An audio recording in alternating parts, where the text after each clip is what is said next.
গুৱাহাটীৰ শিলপুখুৰীত যান-বাহন আৰক্ষীৰ এজন কৰ্তব্যৰত আৰক্ষী জোৱানক মাৰপিটৰ ঘটনা। স্বামী স্ত্ৰীয়ে প্ৰহাৰ কৰিছে কৰ্তব্যৰত আৰক্ষী জোৱানজনক।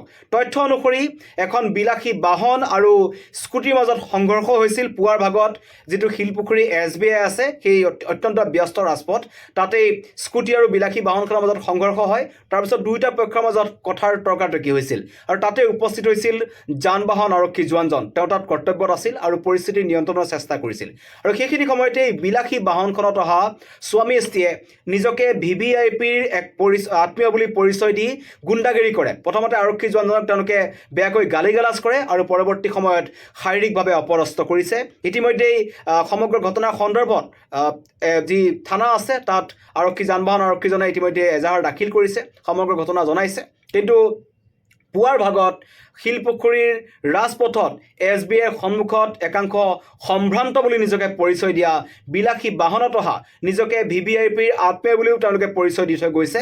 তেওঁলোকে কিন্তু যান-বাহন আৰক্ষীৰ পোছাকত থকা এজন আৰক্ষী জোৱানক মাৰপিট কৰিলে।